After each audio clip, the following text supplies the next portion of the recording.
Bismillahirrahmanirrahim. Alhamdulillahirabbil alamin wassalatu wassalamu ala asrofil anbiya'i wal mursalin wa ala alihi wa ashabihi ajma'in. Rabbis shrah li sadri wa yassir li amri wa hlul 'uqdatam min lisani yafqahu qawli, amma ba'du. Yang kami hormati Dr. Farida Nur Aini. Alhamdulillah hari ini bisa bersama-sama kita untuk sharing, belajar bersama. Kemudian tak lupa seluruh jajaran tim manajemen dan teman-teman asatidz wal ustadzat yang alhamdulillah hari ini sudah ada 35 partisipan yang sudah hadir. Assalamualaikum warahmatullahi wabarakatuh. Waalaikumsalam warahmatullahi wabarakatuh.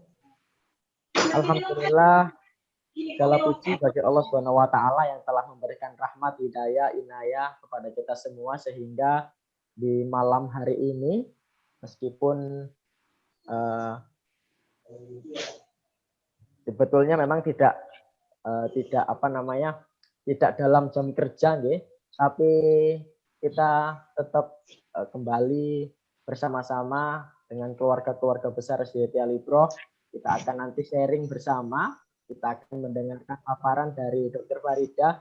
Kelihatannya nanti bukan terma materi saja, tapi kita mungkin lebih banyak diskusi, kita lebih banyak aktif bertanya nanti kepada Dr. Farida.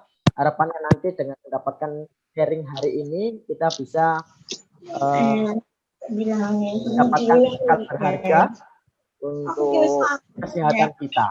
Kedua kalinya kita haturkan kepada baginda Muhammad SAW. Ngapunten teman-teman yang masih belum mengopkan suaranya supaya lebih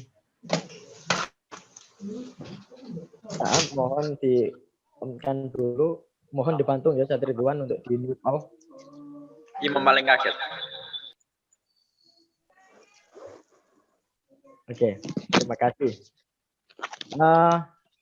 Kedua kalinya sholawat serta salam senantiasa kita haturkan kepada baginda Muhammad SAW yang atas petunjuknya lah kita dapat membedakan mana perkara yang hak dan mana perkara yang batil dengan kibarnya panji-panji Islam saat ini.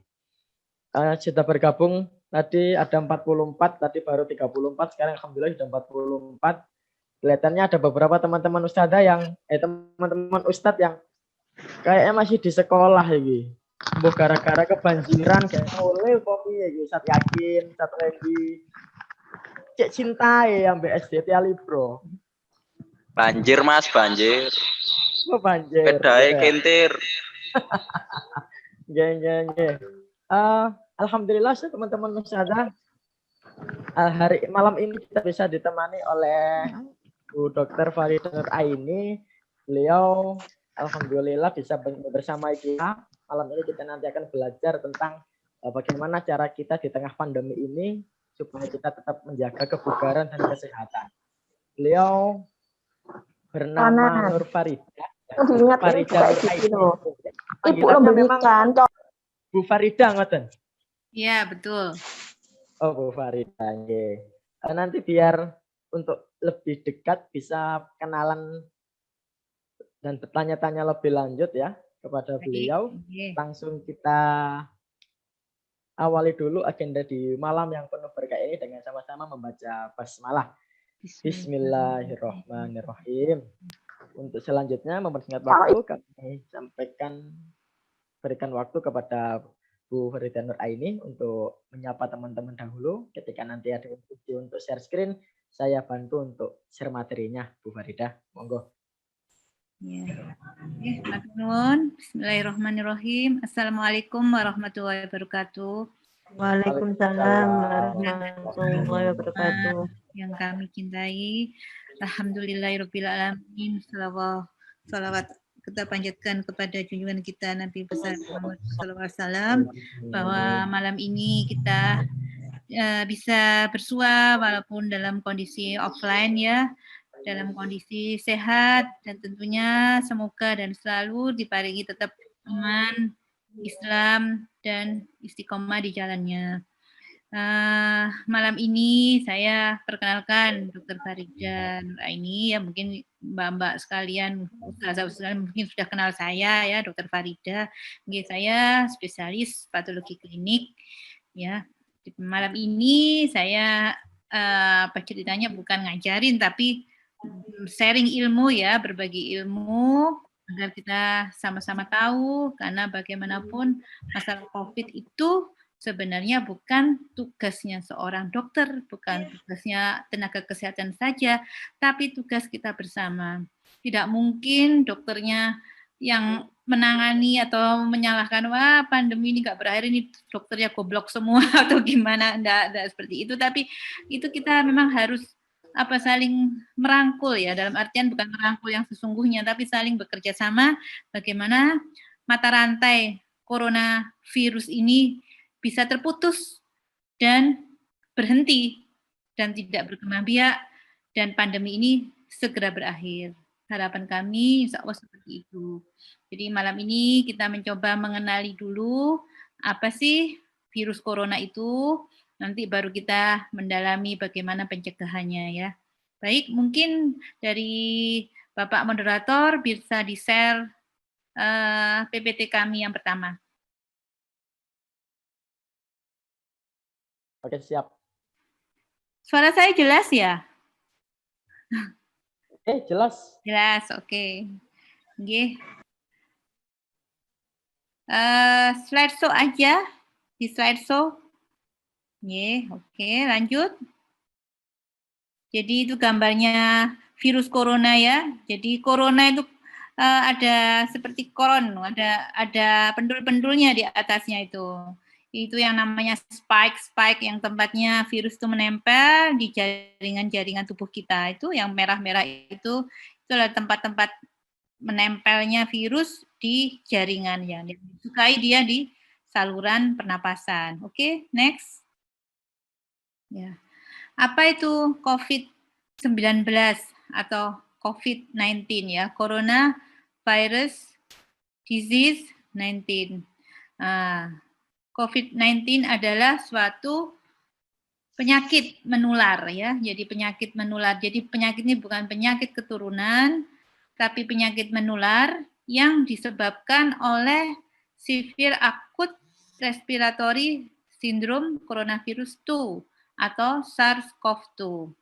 Jadi sebenarnya famili. Jadi kalau namanya kuman itu punya keluarga ya, ibarat manusia itu punya marga. Nah, ternyata coronavirus itu memang ada sebelum tahun 2019 seperti MERS ya, Middle East Respiratory Syndrome, atau SARS saja itu, atau SARS-CoV-2 yang sekarang ini yang disebut dengan COVID-19. Jadi sebelumnya memang ada penyakit yang disebabkan oleh coronavirus, tapi beda dengan coronavirus 19. Nah, bedanya apa? Kalau yang COVID-19 ini, dia lebih suka di mulut, hidung, saluran pernafasan atas. Dan kalau sudah parah, dia bisa masuk ke dalam paru-paru. Kalau yang MERS, SARS, itu memang cepat sekali mematikan, tapi tidak terlalu menular. Karena apa? Karena yang MERS, SARS itu dia berpenghuni, sukanya menghuni di dalam saluran nafas kita. Artinya di dalam paru-paru. Dia tidak suka di saluran nafas atas. Nah, sehingga pasien-pasien yang kena MERS atau SARS itu memang tidak gampang menular, tapi cepat mati karena dia langsung menyerang paru-paru. Sedangkan yang COVID-19 itu dia karena sukanya di saluran nafas atas, ketika orang itu bicara, maka kuman-kuman atau virus-virus itu bisa langsung menyebar. Jadi kayak orang bernafas ya, kalau pernah kita lihat di YouTube, pernah kita lihat di mana ya, Instagram, orang bicara itu nafasnya kan keluar ya, keluar droplet, istilahnya droplet, percikan-percikan air, percikan-percikan nafas udara, itu keluar virusnya. Makanya kalau tidak menggunakan masker, itu virus COVID-19 itu sangat mudah menyebar karena tempatnya dia sukanya di saluran nafas atas, di tenggorokan, kemudian di hidung, di mulut. Beda sama MERS sama SARS. Kalau MERS sama SARS dia sukanya langsung masuk ke bawah. Jadi tidak gampang menular. Walaupun tidak pakai masker ya masih lebih aman dah. Kalau yang COVID-19 benar-benar bahaya kalau tidak menggunakan masker karena memang kumannya ini sukanya dia di atas, di hidung kita, di mulut kita, seperti itu. Next, yang kedua. Ya, oke. Nah, virus corona ini, lanjutannya tadi ya. Jadi, saya tadi sudah menjelaskan sukanya atau tempat tinggal yang paling disukai virus corona di mana sudah tahu ya, Ustadz semuanya, dia virus corona COVID-19 ini sukanya di saluran nafas atas, jadi di hidung, di mulut. Nah, dia beda dengan virus yang corona yang lain, yang sukanya di dalam paru-paru. Kalau dalam paru-paru kan aman, masih masuk di tubuh ya. Amannya itu artinya tidak gampang menularkan. Kalau corona COVID-19 ini benar-benar dia karena posisinya suka di atas, maka itu sangat bahaya kalau kita membuka masker, kalau kita tidak memakai masker. Ya. COVID-19 ini adalah jenis RNA virus berkapsul. Maknanya apa? Kita virus ada virus RNA, virus DNA. Virus RNA artinya virus ini sebenarnya gopok ya, kalau orang Jawa bilang gopok. Jadi sebenarnya virusnya lemah, gampang mati ya. Dia bisa tinggal di manusia, bisa mamalia, pada burung. Mamalia itu kita tahu pada hewan-hewan yang menyusui ya, sapi, kucing, dan sebagainya.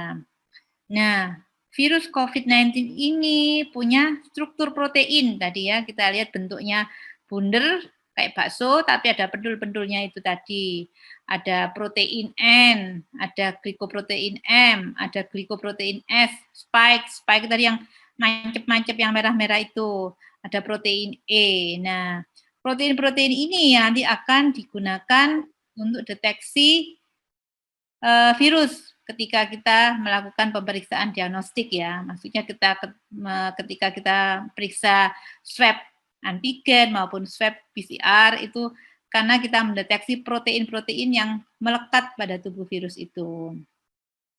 Nah, COVID-19 ini menyebabkan gangguan, terutama di saluran nafas ya, pada umumnya, tapi tidak melulu di sana. Bisa di saluran pencernaan, bisa di hati, bisa di persarafan. Makanya, gejala COVID-19 itu tidak hanya batuk, sesak, tapi juga kadang-kadang diare, kadang-kadang mual, perut sebah ya, kayak emah begitu, kadang juga persarafan.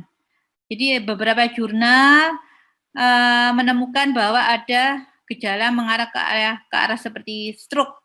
Ya, ketika di swab hidung, ternyata hasilnya negatif. Ternyata hasil kumannya, PCR-nya itu ditemukan di jaringan saluran liquid otak. Jadi cairan otaknya itu baru ditemukan adanya virus corona. Nah, makanya COVID-19 itu gejalanya jadi 1000 wajah ya. Tidak hanya satu wajah.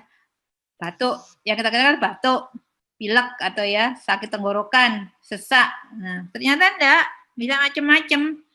Memang dia sukanya tinggal di saluran nafas, tapi tidak menutup kemungkinan bahwa gejala-gejala virus corona itu bisa berupa diare, bisa berupa mual, muntah, bahkan seperti gejala stroke.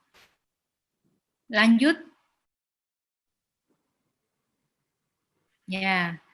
Nah, ini tadi bahwa ada antigen. Antigen itu artinya virus corona itu sendiri. Ya, kita tahu virus corona itu kita lihat ada mancep-mancep kayak paku itu namanya protein S. Terus kemudian ada protein E, envelope ya, envelope. Kemudian ada protein yang tadi tak sebutkan tadi ya, ada protein N, nukleokapsid dan sebagainya. Nah, pada pemeriksaan untuk deteksi virus ini macam-macam, ada swab antigen yang mungkin sekarang lagi viral untuk mendengar bahwa syarat perjalanan harus swab antigen. Nah, itu deteksi antigen, deteksi salah satu protein yang melekat di tubuh virusnya. Biasanya protein S, adanya protein S deteksi di swab antigen, maka dikatakan dia Ini pukul kemungkinan besar 8. terkena coronavirus. Ada juga yang berupa antibodi ya. Antibodi. Nah, deteksi antibodi. Deteksi antibodi itu mendeteksi apakah respon tubuh sudah terbentuk ketika antigen itu masuk ke dalam tubuh kita. Jadi ada rapid antibody yang dulu kita kenal awal-awal, di rapid antibody ya, deteksi respon tubuh terhadap adanya antigen virus. Ada yang swab PCR ya, ini mungkin yang sekarang terkenal mahal sih, harganya 900-an ya. Nah, ini memang lebih spesifik untuk mendeteksi adanya virus corona, karena dia mendeteksi material genetik yang ada di dalam tubuhnya virus. Kalau antibodi itu nunggu ada respon dari tubuh kita, makanya antibodi kadang-kadang, rapidnya negatif, tapi kok PCR-nya positif, bisa jadi karena PCR itu adalah mendeteksi material genetik yang ada pada virusnya itu. Ini muncul duluan karena virusnya yang akan menimbulkan gejala. Ketika virus sudah bergejala di tubuh, baru nanti respon antibodi. Nah, antibodi munculnya kapan? Munculnya paling cepat seminggu setelah virus itu masuk. Makanya harusnya, Indonesia ini salah kaprah ya, harusnya dikenalkan dulu bahwa pemeriksaan COVID-19 itu sebetulnya pertama kali harus dilakukan swab PCR. Ya, kalau swab PCR tidak memungkinkan, mungkin karena lama hasilnya, tapi sekarang sudah bisa 1 kali 24 jam sih, ya, kadang bisa 6 jam juga. Tidak memungkinkan karena lama atau karena kendala mungkin mahal ya, bisa dilakukan rapid antigen. Tapi rapid antigen itu sendiri ada kelemahannya karena dia hanya mendeteksi virus dalam jumlah banyak. Ketika dalam tubuh seseorang itu virusnya cuma sedikit, itu rapid antigennya masih negatif. Jadi dia punya kelemahan. Kalau virusnya banyak ya terdeteksi. Tapi kalau virusnya cuma sedikit, lebih sering dia negatif. Nah, bahayanya kalau orang rapid antigenku negatif kok, berarti aku bebas virus nih. Belum tentu ya, karena kalau cuma sedikit yang deteksinya juga negatif. Memang yang lebih akurat adalah PCR, swab PCR. Sama-sama di swab. Ini yang antigen juga di swab, PCR juga di swab ya. Tapi yang lebih akurat adalah swab PCR. Nah, bagaimana dengan rapid antibody? Rapid antibody itu sebenarnya untuk mendeteksi bagaimana sih respon tubuh kita, antibodi kita terhadap adanya virus antigen. Ya, ini muncul kalau ada virus itu masuk dalam tubuh kita, ya. Kalau tidak masuk, ya antibodinya negatif. Atau sudah ada virus, tapi antibodinya tidak ada respon. Antibodi itu ibarat tentara tubuh ya. Tentara tubuh nggak ada respon. Bisa jadi ya, karena orang dengan gangguan autoimun, gangguan orang dengan diabetes, itu kadang-kadang juga tidak memberikan respon yang bagus antibodinya. Jadi rapid antibodinya negatif, non-reaktif. Jadi yang dipakai patokan harusnya adalah swab PCR. Lanjut. Nah, tadi saya sebutkan bahwa coronavirus itu adalah virus RNA. Jadi dia sebenarnya virus yang mudah sekali rapuh, mudah sekali dibasmi ya. Karena dia bertahan di plastik, di stainless steel itu cuma 72 jam ya. Berapa tuh? 3 hari ya, bertahan di plastik. Tapi dia sensitif terhadap sinar ultraviolet dan panas. Jadi kalau kena panas, kalau kena UV, dia gampang sekali mati. Makanya disarankan kita ini sering-sering berjemur. Tujuannya yaitu tadi, kumannya itu tidak kerasan. Kalau panas sudah mati dia. Kena UV misalnya barang-barang kita yang mungkin ya, mungkin ada keluarga yang sakit, nah kemudian harus isolasi mandiri di rumah. Nah itu pakailah UV, tapi hati-hati UV-nya jangan sampai terpapar banyak orang, karena sinar UV itu juga bisa menimbulkan kanker, bisa mengganggu kesuburan, ya. Hati-hati. Sekarang banyak sekali sih UV untuk HP kita ditaruh di tempat kecil sehingga aman. UV-nya nggak menyebar kemana-mana, hanya mensterilkan HP kita. Ada di macam-macam di toko-toko online itu ya. Nah, virus corona sendiri itu juga bisa tidak aktif ya, inaktif dengan adanya alkohol berapa persen? 70% dan klorin ya. Mohon maaf, mungkin bisa menyebabkan Biclin, itu bisa menyebabkan virus corona inaktif. Inaktif itu sudah nggak bisa menimbulkan infeksi ya. Atau alkohol yang 70%. Jadi kalau teman-teman ustadz sekalian mau beli antiseptik gel untuk tangan, dilihat dulu komposisinya, jangan sembarang beli. Alkoholnya berapa persen? Nah, kalau 70%, oke. Tapi kalau kurang dari itu, nggak ngefek ya. Lanjut.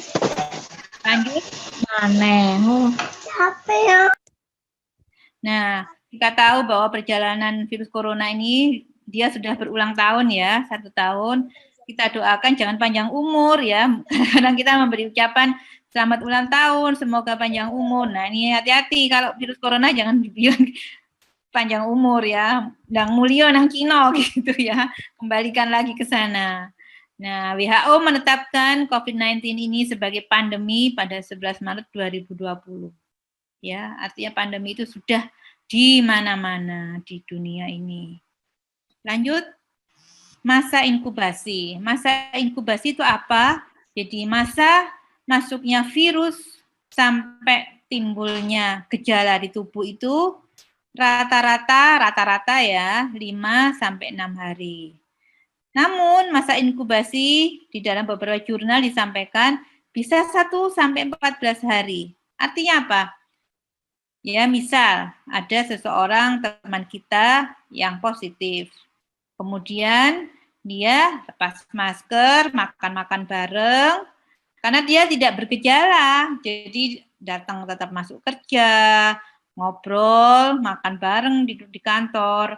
Nah, ternyata 1 hari kemudian si A, temannya yang kemarin diajak makan bareng itu tadi, kok bergejala, karena dia mungkin punya komorbid, misalnya obesitas, atau dia DM.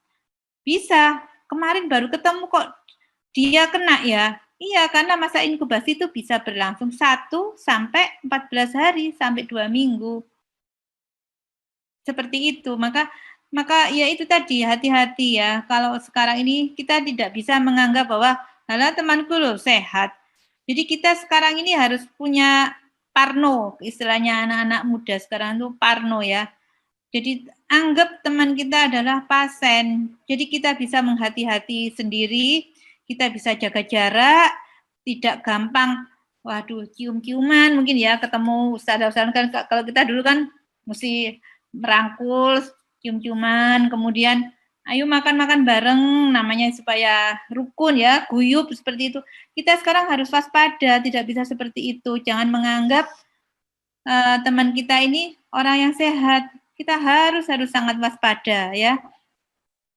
Jadi bukannya kita suuzon, tapi itu kita memang apa namanya, ikhtiar kita, bagian dari ikhtiar kita ya. Jadi karena apa namanya, virus ini dia mudah sekali menyebar. Tadi saya sampaikan, dia sukanya tinggalnya itu di hidung, di mulut kita. Nah, ketika kita membuka masker dalam jarak 1 meter, itu dia gampang sekali menyebarkan virus ke udara ya. Nah, itu yang kita patut kita untuk waspada, jangan menganggap bahwa seseorang itu sehat. Namanya pandemi itu sudah di mana-mana, makanya kita tetap waspada, tetap selalu menggunakan masker, jangan lengah, jangan sampai lengah. Intinya itu. Jadi banyak sekali kasus, kenapa kok bisa kena? Karena menganggap remeh bahwa halah wis new normal ini, normal. Tidak seperti itu ya. Jadi kita lihat ya, beberapa rumah sakit itu sampai penuh ya. Kebetulan saya juga di rumah sakit. Jadi ketua Satgas sampai bingung kalau terima pasien, enggak ada kamarnya, mau taruh mana ini? Kadang-kadang bingung, kadang-kadang sampai ada yang sampai dibiarkan di IGD sampai akhirnya meninggal itu sampai ada ya karena nggak dapat kamar. Ya walaupun kita di IGD itu kasih terapi, kita ikhtiar berikan oksigen dan sebagainya. Ya seperti itu. Jadi kalau Ustadz sekalian kalau mau tahu kondisi rumah sakit saat ini itu seperti awal-awal bulan Juli yang lalu ya. Masya Allah. Jadi mungkin bisa melihat ada yang rumah sakit yang pernah saya tahu sendiri itu UGD-nya itu sampai buka di depannya UGD, buka tenda. Karena saking nggak cukupnya tempat di dalam. Ngantri masuk ruangan rawat inap itu nggak cukup. Jadi buka tenda kayak tendanya orang perang itu, tenda yang besar itu, isinya ada mungkin ada 20 pasien pakai infusan, ada yang pakai oksigen gebus-gebus gitu.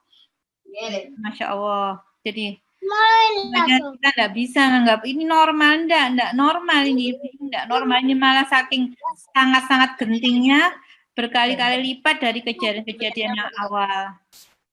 Dan jumlah kematian juga banyak. Saya seminggu itu di rumah sakit itu sehari sekali nerima info kematian itu, Masya Allah. Sampai ngeri sendiri. Ada beberapa puskesmas yang sudah lockdown ya, karena saking banyaknya petugasnya yang kena COVID. Nah, ini saya sampaikan tadi. Penularannya dari mana sih COVID itu? Dari droplet ya. Droplet itu apa sih? Percikan air. Ketika kita bicara ini kan muncrat ya, istilah orang Jawa itu apa? Muncrat itu. Nah, itu ketika seseorang berada pada jarak 1 meter tanpa masker, mungkin karena makan bersama, namanya makan enggak mungkin pakai masker ya, makan bareng, guyup ya. Nah, atau pas rapat, ada konsumsi, ayo maam, atau enggak sengaja, habis rapat lapar ya, ada kotaan di depan meja, makan, sama-sama makan dalam satu ruangan, itu Masya Allah.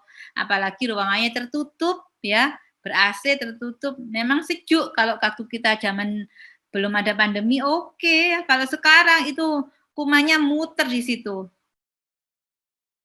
Ya, jadi mohon Bapak Ibu Ustadz Ustazah ya perlu perlu perhatian yang sangat perlu kewaspadaan yang sangat bahwa penularannya itu cepat sekali melalui droplet.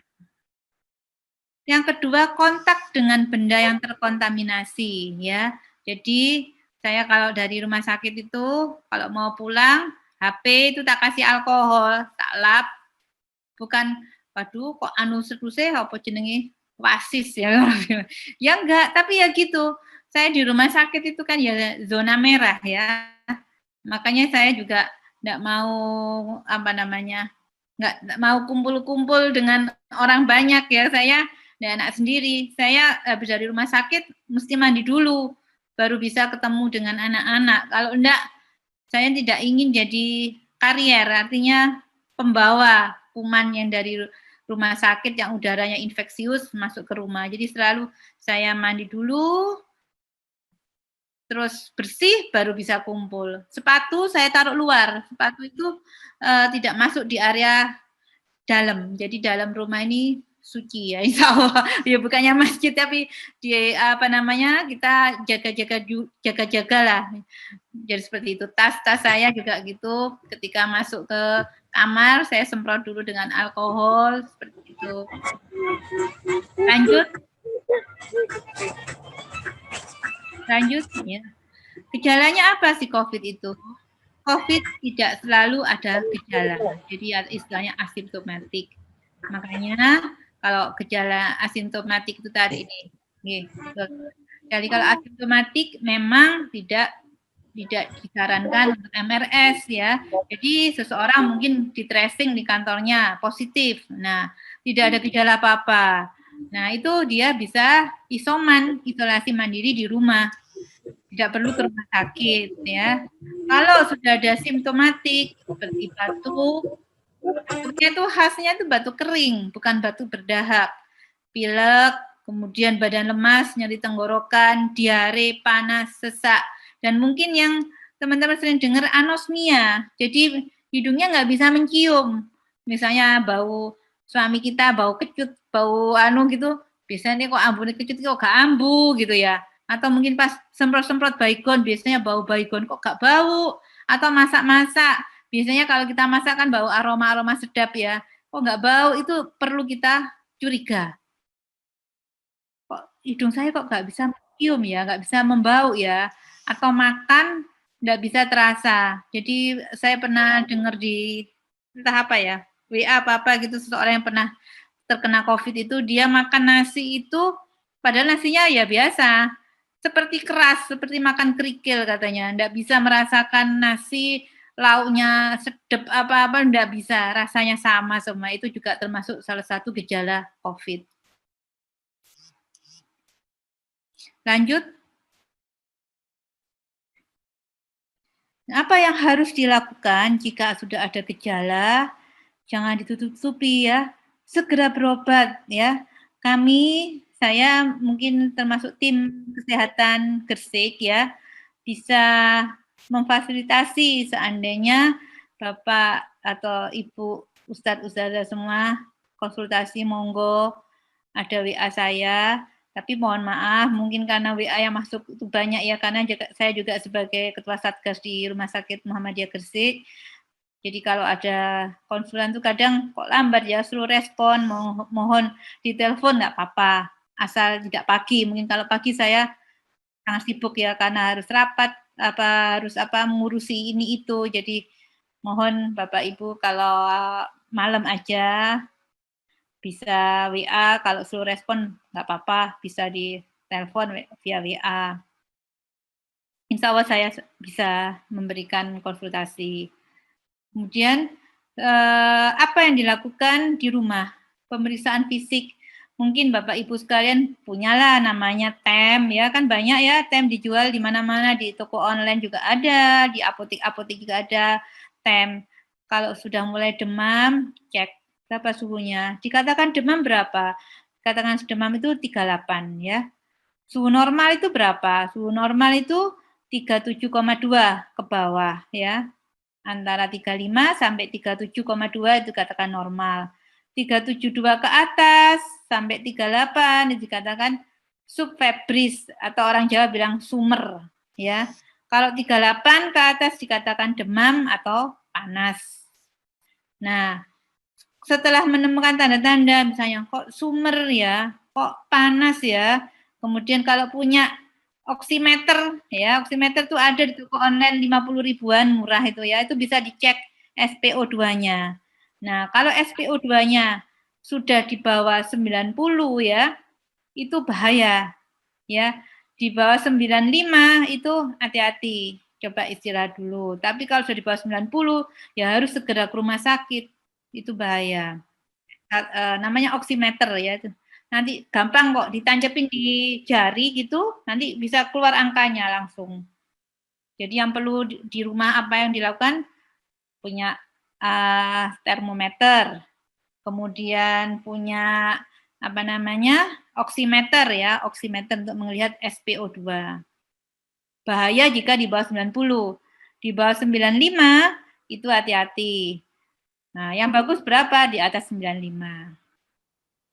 Kemudian pemeriksaan lab. Nah, kalau sudah menemukan gejala-gejala itu di rumah, tolong tidak masuk kerja dulu, ya. Bisa konsultasi kalau di pihak SDIT bisa kepala sekolahnya ya, atau yang punya link ke tim kesehatan Kabupaten Gresik itu monggo bisa menyampaikan bahwa ada ustadzah ini dengan keluhan ini. Sarannya apa? Gitu. Ya. Mungkin kami bisa melakukan saran pertama cek darah lengkap dulu, kemudian dilakukan PCR yang saya sarankan untuk saat ini ya, lebih jadi tidak double keluar duit, mesisan istilahnya. PCR untuk dilakukan swab hidung dan tenggorok. Ini memang sudah banyak di rumah sakit bisa mandiri, bisa dilakukan sendiri. Maksudnya tidak perlu harus nunggu MRS dulu, nunggu opname dulu, tapi bisa dilakukan untuk melihat bahwa positif atau negatif. Tapi kalau sudah gejalanya berat, ya tadi seperti TEM-nya 38, kemudian oximeternya tadi di bawah 90, ya udah harus segera opname karena harus mendapatkan penanganan segera ya, karena biasanya butuh oksigen yang di hidung itu, butuh obat injeksi, butuh infus, harus ditangani oleh dokter spesialis ya, karena mungkin terkait pemeriksaan-pemeriksaan yang lain dan pengobatan-pengobatan yang lebih intensif. Next. Nah, tadi kalau sudah ada gejala. Pencegahannya apa? Karena mencegah lebih baik dari mengobati. Ini adalah bagian dari ikhtiar kita ya. Bukan berarti saya di sini waduh wong kok saklek kayak gitu. Nah, ini kita ikhtiar ya. Hasil itu Allah yang menentukan ya. Yang penting kita sudah berusaha, kita tidak tahu takdir kita bagaimana. Yang penting sudah berusaha dan Allah itu sudah mencatat usaha kita ya. Artinya kita tidak membinasakan diri kita sendiri ya. Kita berusaha dengan cara 3M. Apa itu? Memakai masker. Sepele memang. Masker itu kadang kalau kita lihat ya pakai masker tapi maskernya gewer-gewer ya, nggak menutupi hidung. Saya nggak pakai masker di rumah. Jadi pakai masker ya bila keluar rumah. Masker pakai yang benar. Pakai masker bedah. Jadi banyak sekarang di online itu masker kayak lucu-lucu gitu ya. Tapi saya khawatir ya, maksudnya maskernya itu apakah benar-benar bisa memfilter udara luar atau tidak. Jadi lebih amannya pakai masker bedah ya, masker bedah. Kalau memang punya masker N95, tapi masker N95 bagi ibu-ibu yang belum pernah pakai masker gerah banget ya. Gerah banget. Ini udah pakai masker nih, bagus nih. Ustazah apa nih? Yastasi. Masker bedah ya. Itu yang saya sarankan. Kemudian memakai masker juga harus tepat. Nggak boleh melorot-melorot di hidung gini ya. Tapi tetap menutup hidung dan mulut. Ada pakai masker tapi dicantolin di bawah begini. Itu percuma ya. Masker itu tujuannya untuk menutup hidung dan mulut kita. Insya Allah kalau masker bedah itu nyaman ya, tidak pengap, tidak gerah ya kalau benar-benar masker bedah. Tapi kalau masker kain, apalagi masker kainnya dari scuba itu pori-porinya terlalu besar sehingga sangat memungkinkan virus itu bisa masuk ke dalam pori-pori. Itu bahayanya kalau menggunakan masker yang selain masker bedah. Kemudian M yang kedua apa? Mencuci tangan. Mencuci tangan artinya ketika kita pulang dari tempat kerja kita atau pulang dari misalnya dari pasar, bagaimanapun kan kita tetap belanja ya untuk kebutuhan sehari-hari. Nah itu atau habis kita bayar apa, menerima kembalian apa, nah itu monggo bawa selalu hand sanitizer ya di tas kita untuk cuci tangan setiap saat. Dan yang penting menjaga jarak ya, hindari kerumunan ya. Hindari kerumunan. Jadi hindari kerumunan itu kalau di kantor misalnya usahakan tidak ada rapat offline ya. Rapat yang bertatap muka. Usahakan tuh sangat-sangat dihindari. Kalaupun terpaksa jangan terlalu banyak ya. Kalau terpaksa ya, jaga jarak minimal 1,5 meter dengan teman-teman yang lain. Di kantor pun begitu. Jangan terlalu berdekat-dekatan ya. Kalaupun terpaksa, ya itu tadi jaraknya 1,5 meter. Kemudian di kantor harus ada ventilasi yang baik. Usahakan jangan ruangan tertutup ya. Yang ber-AC itu sekarang kalau di tempat saya, kalaupun ruangannya tertutup, dikasih exhaust supaya ada aliran darah keluar. Kemudian kalau ke pasar, masa enggak boleh ke pasar? Boleh, tapi seperlunya, secepat mungkin, durasi dan ventilasi. Jadi cari tempat yang kira-kira pasarnya itu tidak ramai. Kemudian cari yang sirkulasinya bagus dan jangan lama-lama. Langsung kembali ke tempat, ke rumah ya. Seperti itu. Kemudian apalagi selain 3M, makanan bergizi. Tinggi protein, tinggi vit C, vit E, vit D. Jadi vitamin C yang disarankan adalah vitamin C dosis 1 kali 500 mg. Vitamin E juga itu bisa macam-macam, banyak merek. Vitamin D ya. Terutama yang jarang ketemu matahari, vitamin D sangat diperlukan. Banyak sekali di toko online ada, jadi nggak perlu ke apotek ya. Jadi sekarang ini kalau bisa online semuanya, tidak perlu ketemu banyak orang. Dan yang utama adalah jaga iman, ya. Kita harus yakin bahwa Allah menolong kita. Kita tidak boleh berputus asa.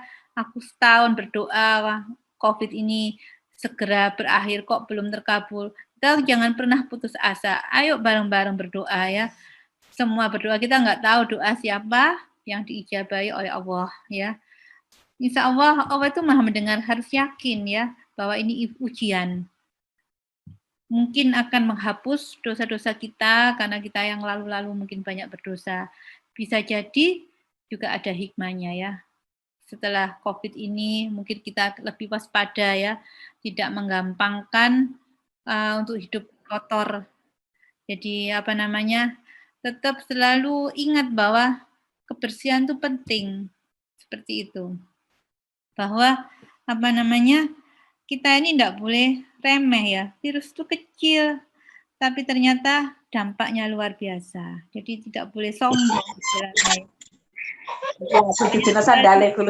Diambil dari COVID-19 ini. Mungkin juga dengan banyaknya kita tinggal di rumah, kita jadi lebih dekat dengan keluarga. Lebih banyak muhasabah kita, lebih banyak mungkin tilawah kita dibanding hari-hari yang lalu yang tidak ada COVID, mungkin kita banyak disibukkan rekreasi, waktunya banyak hilang seperti itu. Lanjut. Oke, sudah selesai untuk slide pertama. Ya, terima kasih dan semoga bermanfaat. Sebenarnya slide kedua itu intinya hampir sama. Jadi yang penting Bapak Ibu sudah tahu coronavirus itu sifatnya bagaimana. Kemudian bagaimana kita harus mencegah ya, karena mencegah itu lebih baik daripada mengobati. Nah, kalau memang kita sudah ikhtiar, namun masih diberikan ujian Allah seperti itu, maka apa yang harus dilakukan? Bapak Ibu tetap bisa berikhtiar bagaimana supaya gejalanya itu tidak sampai berat. Oke, selanjutnya tawakal ya. Setelah kita berdoa, berusaha, orang muslim itu wajib tawakal dan tidak boleh berputus asa. Itu. Semoga bermanfaat. Wabillahi taufiq wal hidayah. Assalamualaikum warahmatullahi wabarakatuh. Kita buka diskusi ya, tanya jawab. Monggo, barangkali ada yang ingin bertanya, silahkan. Oke, terima kasih kepada Bu Farida. Alhamdulillah paparannya tadi sudah dijelaskan panjang lebar, ya. Paling tidak kita sudah tahu sebenarnya apa yang kita hadapi sekarang itu dan bagaimana yang harus kita lakukan. Itu kita paham betul kita berhadapan dengan siapa gitu.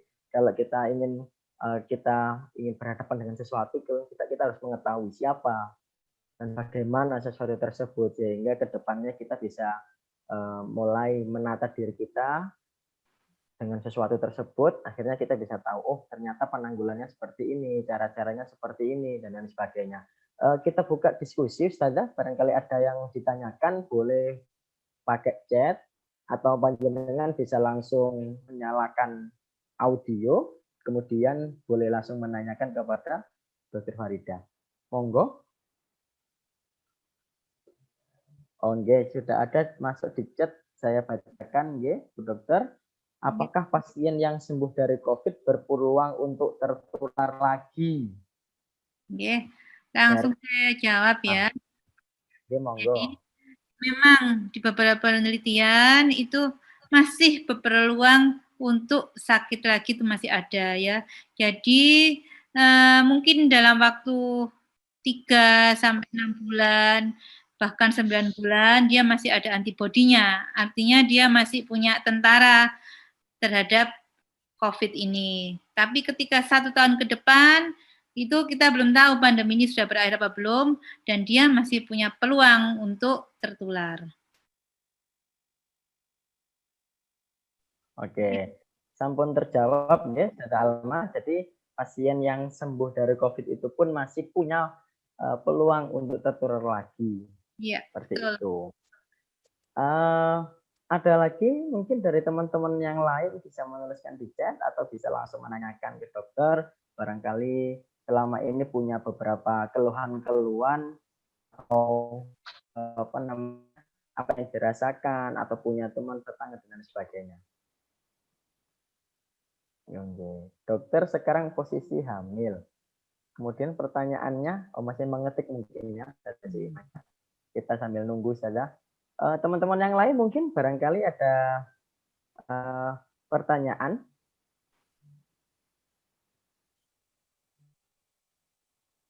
Sambil nunggu mungkin Saudara Sima masih mengetik.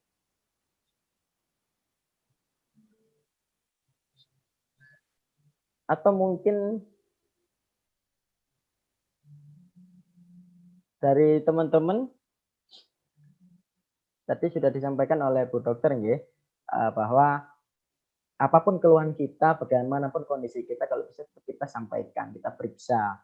Itu juga paling sambil kita menjaga diri kita, juga kita menjaga teman-teman kita. Ketika kita merasakan ada gejala-gejala dalam diri kita, alangkah baiknya kita langsung menghubungi atau konsultasi dengan dokter atau dengan orang yang kesehatan.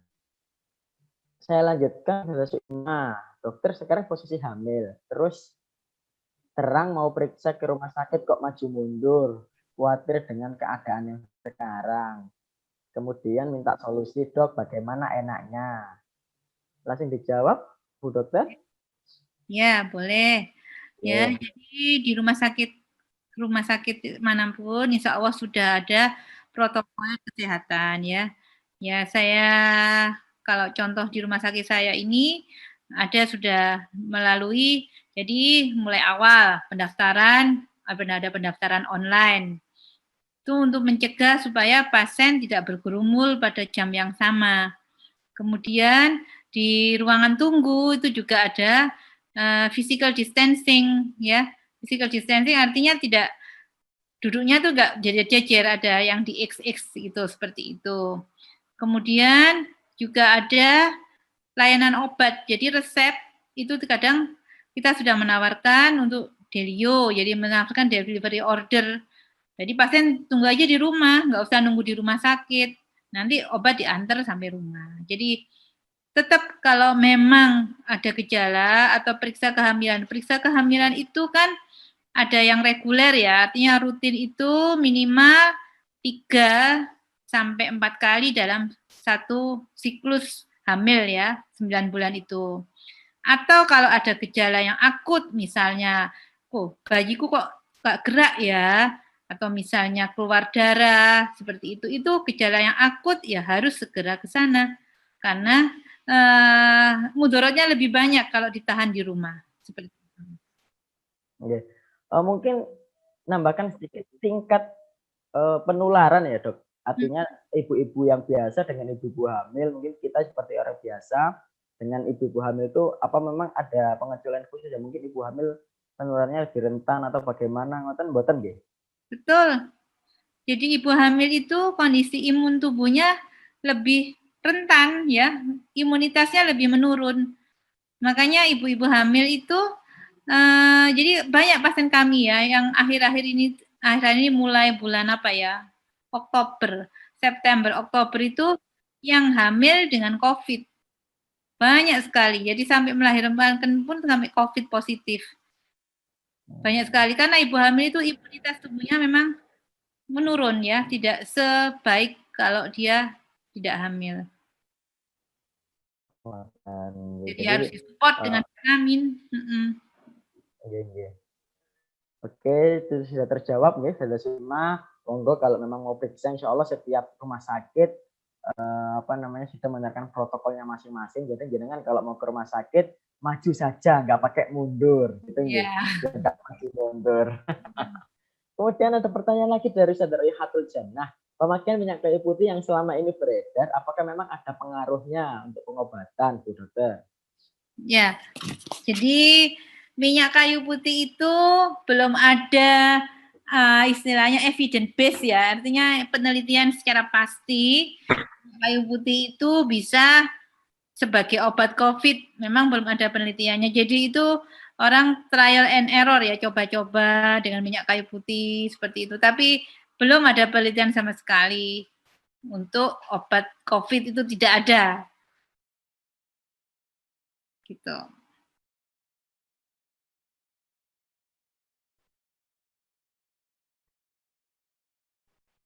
Jadi memang kadang isu-isu yang beredar selama ini ya bukan berarti semuanya benar ya, berarti Iya. lebih baik menggunakan legen. Oke, saya ringkas ya, ada beberapa pertanyaan yang menurut saya itu bisa disampaikan diskusi aja karena waktu kita juga terbatas. Tadi mulai dari vaksin ya, vaksin apakah pasien yang sembuh juga perlu divaksin atau seperti apa, karena memang rencana pemerintah juga akan mulai memvaksin mulai dari 13 Januari besok nggih. Iya, betul. Bagaimana tanggapannya, Dok? Jadi di dalam juknis pelaksanaan vaksin itu memang ada mulai dari tahapan-tahapan. Tahapan pertama untuk nakes, kemudian yang kedua itu untuk customer service ya, seperti polisi-polisi itu. Terus masyarakat tuh kira-kira kalau nggak salah April ya untuk masyarakat ya. Jadi memang ada tahapan-tahapannya untuk vaksin itu. Terus pasien sebelum menerima vaksin itu ada semacam kuesionernya. Antara lain yang pertama, sudah pernah terpapar COVID atau tidak. Nah, kalau sudah pernah terpapar COVID, itu tidak bisa dilakukan vaksin. Nah, saya kan udah bilang ya, kalau COVID ini, kalau sudah kena COVID itu sudah ada antibodinya yang mungkin bisa bertahan sampai 9 bulan, itu masih bisa. Nah, itu jadi untuk tahap yang sekarang, tahap vaksin yang ini, belum diperuntukkan bagi orang-orang yang sudah pernah kena COVID, karena mereka insya Allah sudah ada antibodinya dalam waktu 1 tahunan ke depan ini. Itu lebih mengutamakan untuk orang-orang yang belum terkena COVID. Dan COVID ini penelitiannya kan hanya usia 18 sampai 59 tahun. Ada yang tanya, anak-anak bagaimana? Untuk anak-anak itu belum pernah dicobakan, makanya belum berani bicara untuk anak-anak. Khawatirnya kalau terjadi apa-apa terhadap seseorang atau anak yang divaksin, nah ini nanti yang jadi masalah kan jadi bisa negara ya, bisa juga produsen vaksin itu, karena memang sudah ditulis di situ bahwa untuk usia 18 sampai 59 tahun karena penelitiannya dicobakan pada manusia usia seperti itu. Tersebut. Kalau memang anak-anak masih belum dapat vaksin, Dok, ini ada pertanyaan lagi. Selain ibu hamil, apakah anak-anak juga termasuk kategori anak yang rentan untuk COVID ini? Terus kira-kira kalau nggak ada vaksin, cara untuk melindungi anak bayi, anak kecil, seperti apa, Dok? Apakah disamakan dengan kita yang dewasa? Ya, jadi untuk anak-anak ini memang reseptor COVID. Reseptor COVID itu di tubuh itu kan ada COVID kan ada bentuknya tadi kan tencep-tencep tadi kayak paku-paku itu tadi. Nah, tubuh seseorang itu ada reseptor. Jadi reseptor itu yang menerima COVID. Pada anak-anak reseptor COVID itu minimal. Makanya anak-anak jarang terkena COVID. Tapi anak-anak bisa jadi karier, pembawa. Jadi apa? Pembawa itu orang itu ibarat kurirnya dari seseorang ke orang lain. Jadi makanya kenapa sekolah belum boleh? Karena anak-anak takut jadi pembawa, jadi karier, jadi kurirnya. Mungkin dari ustazahnya ke anaknya, habis itu anaknya ke orang tuanya. Itu yang dikhawatirkan. Makanya walaupun anak-anak ini jarang terkena COVID karena reseptor COVID pada anak-anak itu memang sedikit. Makanya jarang, tapi ada juga yang sampai terkena COVID. Ada di rumah sakit saya, ada usia 2 bulan ya, ketularan dari ayahnya mungkin ya. Itu bayi 2 bulan kena COVID seperti itu. Nah, bagaimana dengan vaksin untuk anak-anak? Saya pernah ikut webinar ya, kebetulan yang menyampaikan ada profesor ahli imunologi, itu menyampaikan pakai vaksin influenza yang sudah banyak beredar selama ini, itu sudah insya Allah sudah mampu mengurangi resiko terkena COVID. Jadi pakai vaksin influenza kan ada di rumah sakit ya, vaksin influenza untuk anak-anak itu insya Allah mampu mengurangi daripada tidak divaksin sama sekali. Oke, terima kasih dokter penjelasannya. Saya ambil dua terakhir saya simpulkan. Nanti teman-teman jika ada pertanyaan lagi bisa menghubungi Bu Farida ngoten mawon nggih. Ini ada pertanyaan yang menarik, Dok. Yang pertama, ketika pasien yang sudah sembuh dari COVID mengalami gangguan susah tidur, apakah itu masih berbahaya nggih?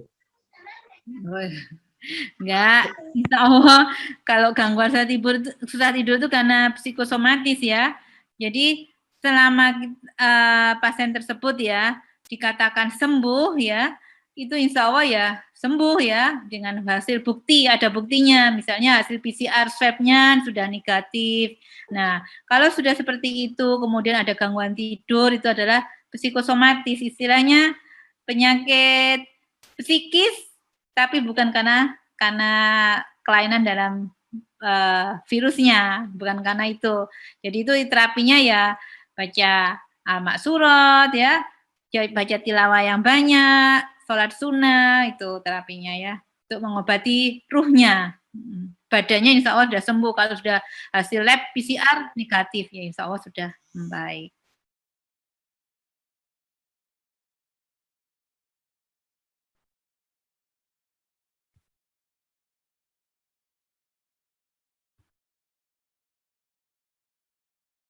Oke, yang terakhir pertanyaan dari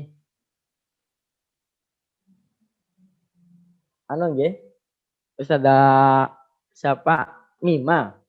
Kalau tadi kan dijelaskan bahwa ada ciri-cirinya batuk kering. Kalau batuk berdahak, ngeten apakah bisa dipastikan itu bukan COVID nggih? Ya. Tadi saya sudah jelaskan bahwa COVID itu penyakit dengan 1000 wajah ya. Jadi memang pada dasarnya, pada umumnya batuknya kering. Tapi kalau seseorang dengan batuk, kemudian ada demam, apalagi sesak, nah coba langsung segera periksa ya. Karena penyakit ini penyakit 1000 wajah. Kadang diare, mual, itu pun kadang-kadang bisa bertanda COVID. Seperti itu. Pengertian. Yeah. Sudah terjawab. Terima kasih. Kadang batuk juga mungkin kalau tadi wajahnya COVID itu banyak, wajahnya batuk juga kayaknya banyak ya, Saudara Mima ya. Kalau batuknya itu batuk nyindir. Kalau batuk gitu ya. Batuk wong kakean duit kayak itu. Mungkin itu kita cukupkan ya teman-teman saudara. Alhamdulillah banyak sekali materi yang kita dapatkan hari ini. Paling tidak kita mengenal apa itu COVID, bagaimana cara pencegahannya, dan apa yang kita lakukan di tengah pandemi saat ini. Dan yang terakhir tadi disampaikan oleh Bu Dokter bahwa dari tahapan-tahapan mulai jadi menjaga 3M tadi, ada lagi yang terakhir adalah iman kita. Semoga kita semuanya di tengah pandemi meskipun harus WFH mulai pekan depan, kita harus tetap menambah keimanan kita, dekat dengan keluarga, dekat dengan Allah, tilawah dan sebagainya. Semoga kita termasuk hamba-hamba Allah yang selalu mendapatkan lindungan dari Allah Subhanahu wa taala. Sekali lagi kami sampaikan terima kasih kepada Bu Dr. Farida Nuraini atas materinya malam ini, diskusinya. Semoga ilmu dari panjenengan menjadi jariah, kemudian ilmu yang disampaikan ke kita juga bisa menjadi materi dan bekal buat kita untuk melakukan aktivitas-aktivitas ke depannya. Dan kami sendiri selaku moderator dan pembawa acara pada malam hari ini, mohon maaf jika ada salah kata. Kita tutup agenda malam hari ini dengan sama-sama membaca doa penutup majelis. Subhanakallahumma wa bihamdika asyhadu an la ilaha illa anta astaghfiruka wa atubu ilaik. Mohon maaf bila ada salah kata, semoga bermanfaat. Semoga Allah selalu memberikan kita kesehatan. Amin, amin ya rabbal alamin. Amin. Assalamualaikum warahmatullahi wabarakatuh. Waalaikumsalam warahmatullahi wabarakatuh.